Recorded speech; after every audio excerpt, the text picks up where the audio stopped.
اور ایک شاعر بڑا ہی عجیب شاعر گنگناتا ہے اور کہتا ہے کہ گھڑی خوشیوں کی آئی ہے خوشی کی چاہ دیکھیں گے، گھڑی خوشیوں کی آئی ہے خوشی کی چاہ دیکھیں گے، بس آ کر نور آنکھوں میں تمہاری راہ دیکھیں گے۔ اور فلک سے چاند اترے گا ستارے مسکرائیں گے، فلک سے چاند اترے گا ستارے مسکرائیں گے، میری بزم خوشی میں جب آپ لوگ تشریف لائیں گے۔ اور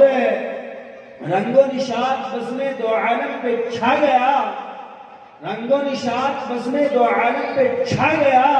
جس دن کا انتظار تھا وہ دن بھی آ گیا۔ اے ستاروں، اے ستاروں چلے آؤ اب تو چاند کی بارات آ چکی ہے، اے ستاروں چلے آؤ اب تو چاند کی بارات آ چکی ہے، جس دن اور جس گھڑی کا انتظار تھا وہ دن اور وہ گھڑی آ چکی ہے۔ محترم حضرات، آئیے اب ہم باضابطہ طور پر تلاوت کلام اللہ سے مجلس کا آغاز فرماتے ہیں، کیونکہ اللہ کے نبی صلی اللہ علیہ وسلم کا پیارا فرمان کہ عن ابی ہریرہ انہ قال قال رسول اللہ صلی اللہ علیہ وسلم لكل امر ذي بال لم يبدأ فيه بحمد الله فهو اقطع وابطل،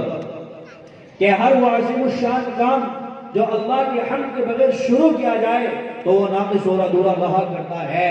اس لیے ہمارے اکابر و اسلاف کا پاکیزہ دستور رہا ہے، وہ ذات جو ہر نسل و خون سے بنی، ہر محتاجگی سے پاک و صاف، ہر عیب و نقص سے مبرہ، ساری قوموں کا تنہا مربی، زمین و آسمان کا مالک، جن و انس کا خالق، جن کا نام مبارک اللہ ہے اور جن کی شان غنی عن العالمین ہے اور جن کا لقب رب العالمین ہے اور جن کی صفات الرحمن الرحیم ہے اور جن کا خطاب احکم الحاکمین ہے، اس کے مبارک اور مقدس کلام کی تلاوت سے مجلس کا آغاز فرمایا کرتے ہیں۔ یہ ہمارے اکابر و اسلاف کا پاکیزہ دستور رہا ہے، اور آپ حضرات کو یہ بھی معلوم ہے کہ ہر مذہب کا ماننے والا اس بات کی پوری کوشش کرتا ہے کہ مجلس کا آغاز مذہبی چیز سے کیا جائے جو لائق عظمت، قابل احترام اور باعث برکت ہو، اور امت مسلمہ کے نزدیک قرآن کریم سے زیادہ دنیا کی کوئی شے پر عظمت اور بابرکت نہیں ہو سکتی،